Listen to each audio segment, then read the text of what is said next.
everyone, Madilynn Dale here, the Chapter Goddess. I am a mom, author, blogger, freelancer, podcaster, producer, and overall creative. With this show, I really want to focus on creatives and bring their authentic self to life.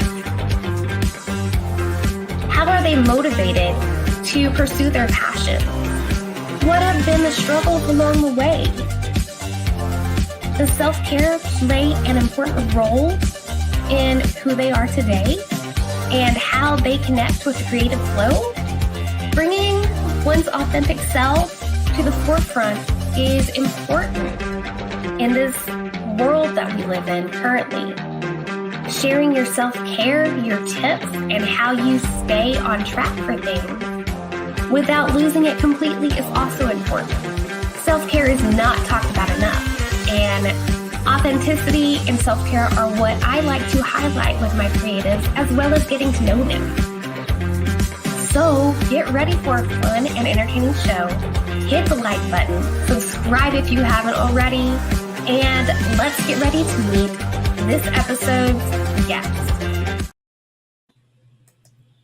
Hey guys, Madilynn Dale here. I have another fantastic guest for you guys to meet today. I'm going to be chatting with Scott about his work, his books, and life. But before I bring him in, I want to drop that if you are in Oklahoma, I will be at SoonerCon later this month. So come by, say hi. I'll be on some panels. And I actually just got the email today to figure out what panels I'm going to be on in the schedule. So keep an eye out for updates. But once again, without further ado, let me bring in our guest. Hey, hello, Maddie. Hey. So, thanks for having me on. I really appreciate the invitation. For coming on. I'm excited to have you. This is going to be fun. Before I check out who's hanging out with us in the chat, go ahead and introduce yourself to our listeners and viewers and give them a brief kind of overview of who you are.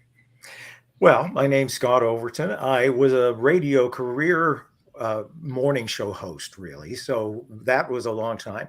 Now I'm doing authorship and publishing and all that writing really full time, more or less, with everything else that goes along with it, Maddie, as you well know.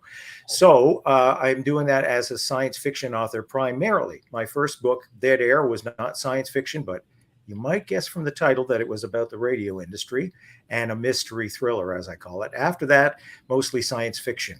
And my wife and I live on an island in Northern Ontario, so we're coming from that perspective. And whatever else you want to know, just ask. Fun. So I'm not 100% who is in the comments. It's not giving us your name. So make sure you accept I can't remember the question that Facebook asked you when sharing comments, but thank you for joining us. So let's dive in and start talking about your latest release. We've got The Augment Nation is your most recent book, and it's got a kind of a unique storyline. So go ahead and share a little bit about this book, the story, and where the idea for it, kind of like the inspiration came from.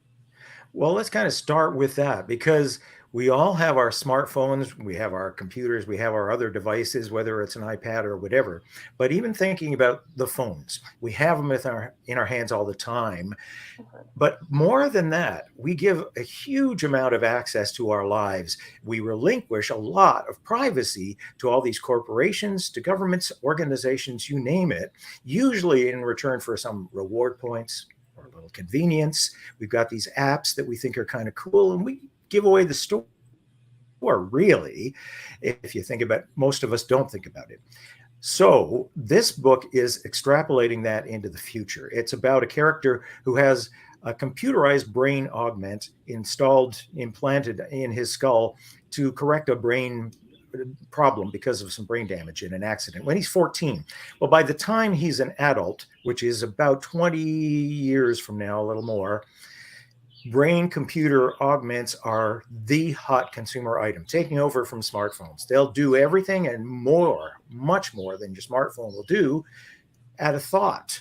You just think your way to whatever you need that computer to do and to the internet and back and forth. Well, that's a two-way street.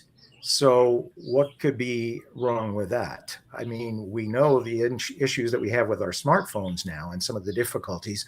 When you've got a direct brain to computer to internet connection, that can spell a whole lot of trouble. Potential, yes, amazing potential. Trouble too.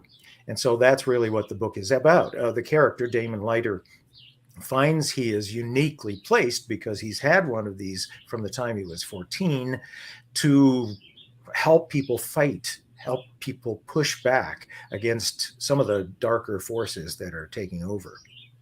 Oh, man. Yeah, I would be terrified because some of my thoughts that could totally lead to, definitely lead to devastation or being broke all the time. Well, you think now we can buy so many things with one click and maybe almost inadvertently buy things on our phones and such. We make it so easy. Well, what if you're just passing a store and it says, hey, we've got a great sale. And just by focusing on that and thinking about it, bang, you've got it. We really have to set some rules in place and some laws in place before this technology comes into play. And that's a lot of what the book is about. Our laws are really way behind technology and have been for many years now. We really have a lot of thinking to do before this kind of technology comes into place. Oh, yeah, definitely. Because that ads and stuff would get a lot of people in trouble just glancing at them. Because I can't tell you how many I'll glance at, especially for books and stuff. Both of us, I'm sure, being an author, you have to research your genre and read other books and how they write their synopsis and whatnot. But if you even just pull it up and glance at it for a couple seconds, it's already been added to your library in that case. There's a lot of that. And, many of the technologies that are being developed along this line, that has essentially been focused on helping people who have brain damage or spinal damage. They may be quadriplegic. They may be more seriously impaired physically. And so these technologies are coming along, and there are lots of different ways to do it to help them be able to control computer devices, other communication devices, or even robotic, arms or you name it, devices of various kinds with their thoughts. A good thing. No one would argue that that is not a good thing. But I do believe that they will become a commercial item. And when they do, then there are a lot more implications that can be difficult. Now, people know about Elon Musk's Neuralink company, and that has a technology wherein electrodes are implanted right directly into the brain to help this interface work. And that's very much the kind of technology that I describe in Augment Nation. So Neuralink has just been approved by the FDA for its first human trials. This technology has been developed in development in many different circles for decades now. Neuralink just happens to be very high profile because of Elon Musk's participation in that. But so that's human trials. There's another one that's a little bit less invasive that's been into human trials already. And great potential, like I said, but also a lot of potential for harm. And we have to think that through. Yes.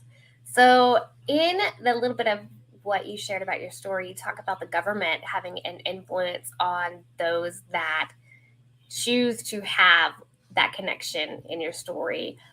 Let's explore that idea a little bit. What are some of the things that go wrong for your character? Well, the thing about it is that, first off, there's privacy issues. At the very beginning, because he's had this surgery and this implant does affect how he accesses information, how he reacts in school and everything, he becomes an outsider. So there's a big element of being the outsider and fitting in or not fitting in. And then when you get to this technology that can access the internet and do all these things, there's the temptation to cheat. There's the question, are these thoughts mine or where did they come from? Do I really want that thing or has somebody told me I want that thing? Am I thinking this opinion or has somebody given me that opinion? And we know that governments and marketers are going to want to give us these opinions. They're going to want to give us these urges. And so it's going to be a really difficult area as to decide whose thoughts are they? What thoughts are mine? What thoughts have come from somewhere else? And I'm not even talking about the possibility of criminals and hackers getting into systems like this. I'm just talking about marketing. I mean, we know about marketing now with our phones and how invasive that can be. And the idea of walking past a billboard and the billboard identifies you and sends a message right to you. A little freaky, a little creepy. Oh. So more so as you get this direct connection between your brain and your thoughts and the internet and whatever other communications are going on out there. That's what I'm talking about. With governments, of course, we like to think that the governments want what's best for us as the people. And in reality, what we see on the news every day is that so many of politicians are not really in it for such altruistic reasons. So powerful forces, whether they're corporate or government or what they are, can have a real heyday, real field day with this kind of technology. Man, that's kind of terrifying. I'm not gonna lie. It's not a horror story, but it is a cautionary story and a thriller, you know. It's definitely sounds like one that'll make the reader stop and think about what life is like right now, because we really are super close to something like that. And I hope also that it would kind of inspire them to take better caution in what they share on like the internet. Yes. Well, I tend to say that good science fiction is really about now. I mean, it may be set hundreds of years from now. It may be set on another planet. It may be set with aliens. It's really about us. Mm-hmm. It almost always is. And so it's saying to us, look at our lives, look at these things. What do you want to do about that? And that's what this is. You know, it's not that we can't control our lives. We still have a lot of control. I think people relinquish it because those user agreements are so small print and so many words and everything, we gloss right over them. We never realize what we're doing. And there are some that you can see that you're using this service and you're giving incredible access to your bank accounts and other financial accounts. If you don't read the fine print, you'll never know that. And as creatives, you and I, and then many people probably listening, we really have to be careful when we're using other services related to that, that we're not giving up any kind of rights to our intellectual property. So that has aspects all across a whole spectrum of life. Yeah.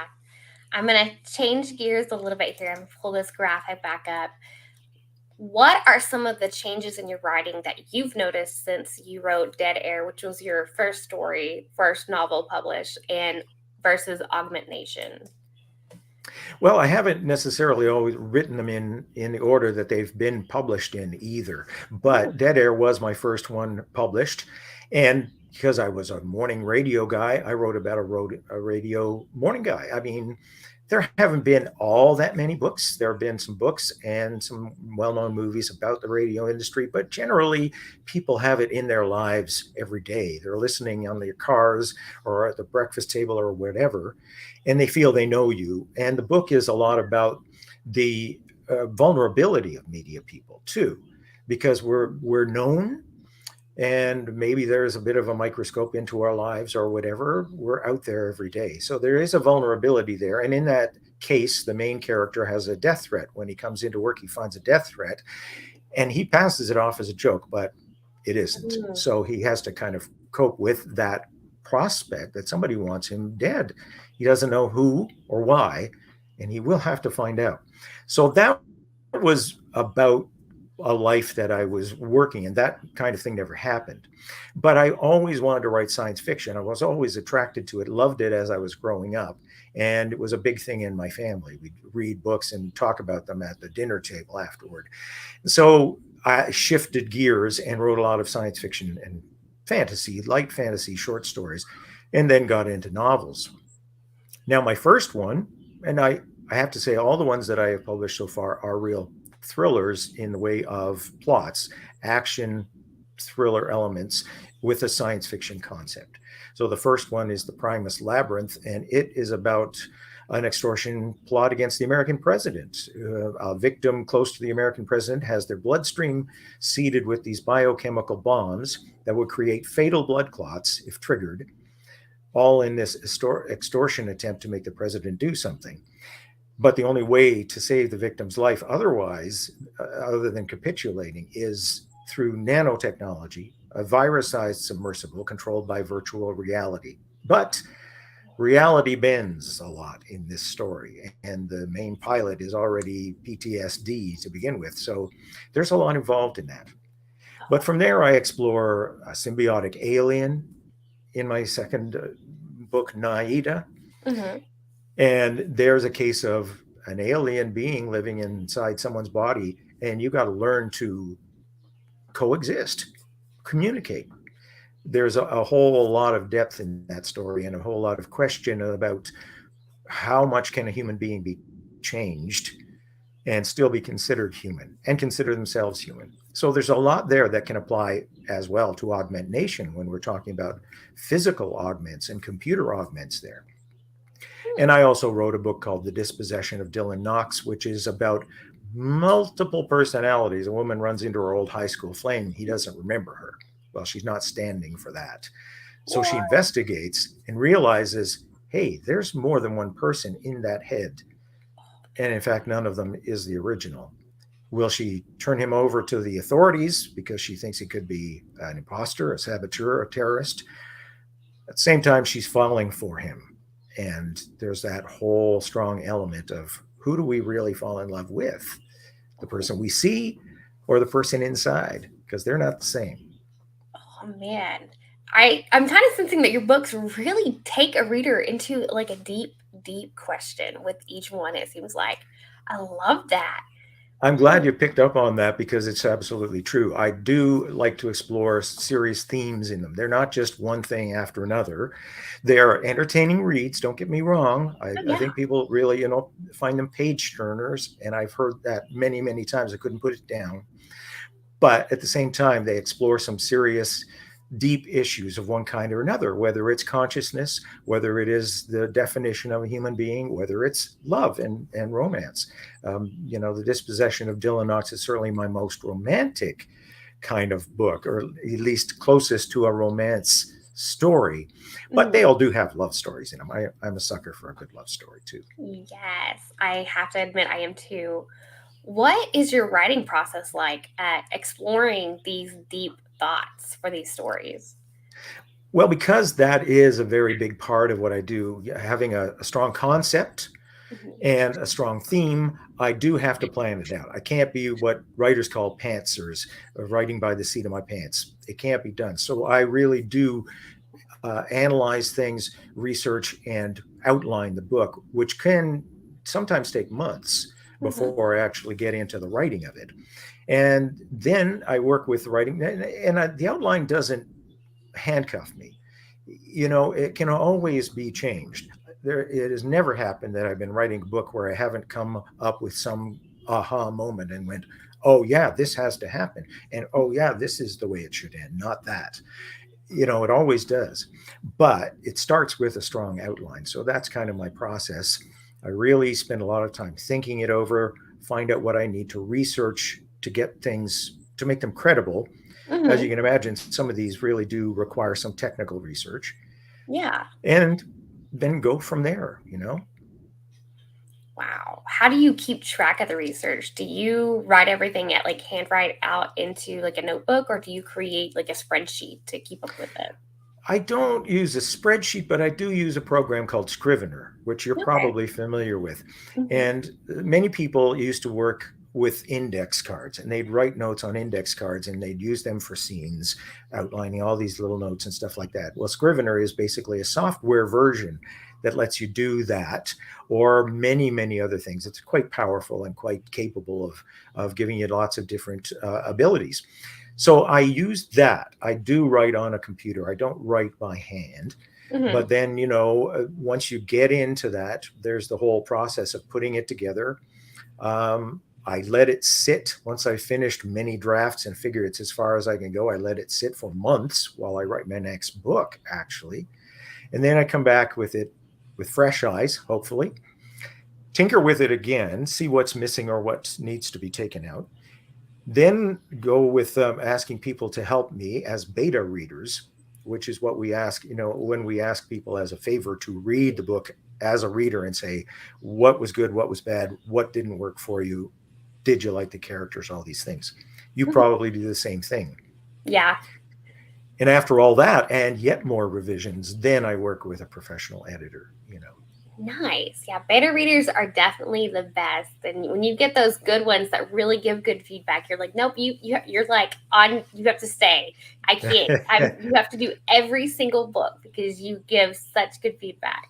I love beta readers. They make a huge difference.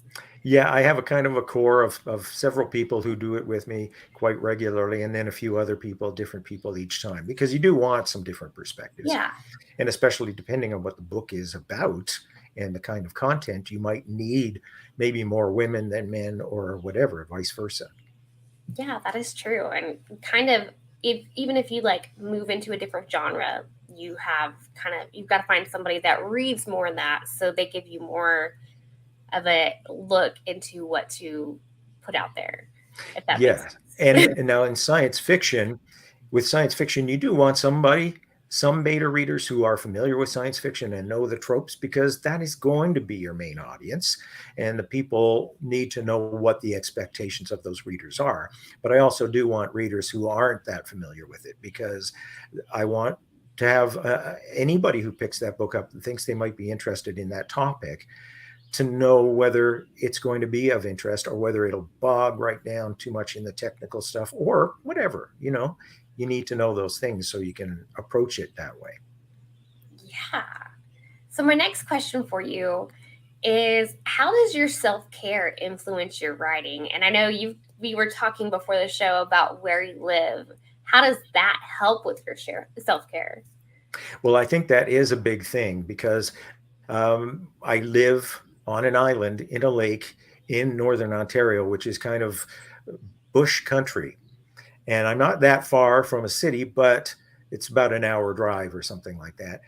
And so it's very peaceful surroundings most of the time, natural surroundings. The color green is psychologically important to human beings, as we've discovered. And all of these things, wildlife, bird song, that kind of stuff, I think, is very important to my well-being. It might not be to everyone, but I know myself, and I really need to be having a lot of access to nature. So I spend as much time as I can outdoors, and I see this natural beauty around me, and that gives me mental health and peace of mind. Beyond that, I mostly really care to exercise a lot. I make sure that I get regular exercise in whatever form is doable given the weather at the time of year, because it's Canada. Winter it's cross-country skiing or something like that. Summer it might be a lot of walking and canoeing or swimming. So I really try to get that exercise and not skimp on that. I think it's very important. Absolutely. And that's why I like to ask every creative I have on the show about their self-care.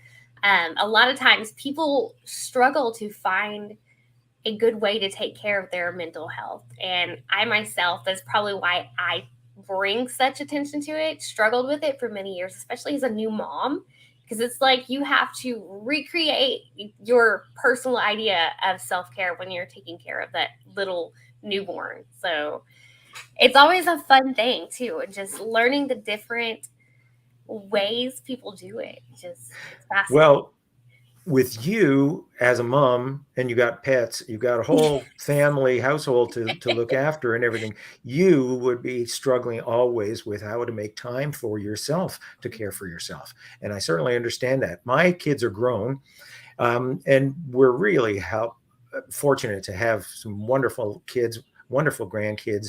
In the summertime, the grandkids come around and spend a lot of time. I don't get as much writing done during that time period, for sure, but it's good for my mental health, I have to say.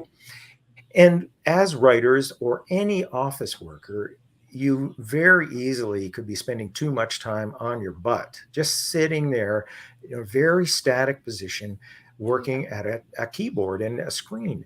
You've got to be able to counteract that with regular exercise, regular movement, and everything else. I mean, now I have an Apple Watch that nags at me if I don't Yes. stand enough, you know, all those things. That's primarily why I got it, in fact, was to be able to nag at me, keep track of all the health issues of getting enough exercise and how I'm doing with my heart rate and all of those. Maybe it's a little bit extravagant using technology, but it does help. Yeah, no, I'm the same way. It helps, especially like with my sleep, because I've never been one to prioritize sleep. And now I'm like, I have to, otherwise I can't function right. But I love that the watches do that. They cue you like, oh, you've been sitting too long, time to get up and move. So yeah. Well, as a morning radio guy, I used to get maybe 5 or 6 hours of sleep at night, and I would crash in the middle of the day for a while. And so I really got in that schedule because I was getting up at 4 o'clock in the morning to go and do my show.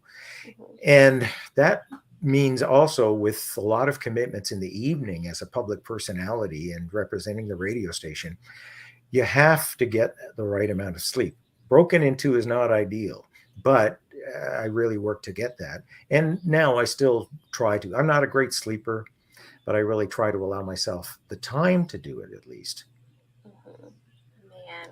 So with this new piece out there, what do you have on deck for the future? Do you have your next book in the editing process already? Well, yeah, I've actually written quite a few books. It's a strange thing because writers always want to be published by the big companies. We'd love to do that.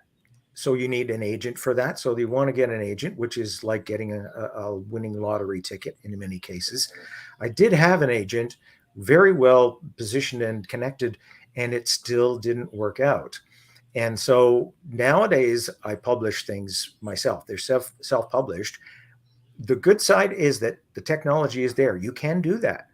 The bad side is it does take a lot of time. It takes a lot of very, very labor intensive kind of thing. Now, during that time that I had an agent, I kept writing. So he was mainly trying to pitch, as it is, Augment Nation, as a matter of fact, and didn't want me to self-publish anything. So I was writing and writing and writing. I'm about 5 books ahead of my publishing schedule right now. So I've got that many that are substantially written. They haven't all been through the even beta reading process necessarily, let alone full editing. But so the shorter answer is that I'm working with my professional editor now on the next book to be published, which I think will come out in a month or so from now.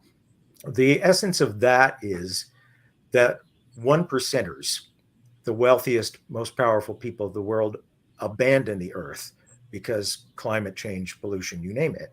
It's badly damaged. They abandon it and go live in space colonies. Hundreds of years later, they come back. Ooh. So we end up with a main character who's been raised on the earth, and he's a male character. The female character has been raised in these colonies, and we see both perspectives. But what is the agenda here? What's going on? Who's going to suffer? Or will it work out peaceably? So there's a lot to that again. That's a great idea, because it's also kind of a possibility. I love books that explore that, especially when it ties in the issues with the climate, because there is a lot going on there. And no question. Yeah. Wow. So you've got books ready to come, and just it's so much a question of deciding which one I'm going to bring out next too.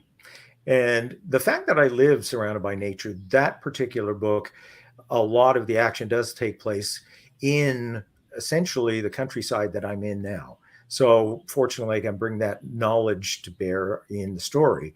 And I have another one that was a later book that I've written that also has a lot of travel through deep bush and forest, but extrapolates a lot more in the way of genetic manipulation and a future of the forest that's nothing like we see now. So yeah, it's great. I can bring the inspiration of the natural world and extrapolate that into something very strange to explore a science fiction concept and a strong theme. I really enjoy that part of it, as you can probably tell. Oh, yes. And I love that kind of topic too. So it's just like, it's right up my alley. But we have reached the end of our show. So Scott, go ahead and tell our listeners and viewers where they can snag copies of your book and follow you on social media. Well, I want to stress above all, Maddie, that even though I've been talking about science fiction, maybe some concepts that are right out there, these are really human stories. They are about characters who are as realistic and as human as I can possibly draw them. And I get those comments a lot of times. So the concept may seem out there, but the stories are very human. Now, my website, www.scottoverton.ca, has all the information you could want about all the books. It's got sample chapters. It's got link to books, trailers. It's got links to where you can buy the books. It even has an ebook store, although that's a little bit more complicated to buy straight from that store than to buy it from Amazon or Kobo or wherever you buy your ebooks. I do have a couple of the things out as audiobooks as well. I'm an audiobook narrator, but it's so much work, I haven't gotten to all of my books yet.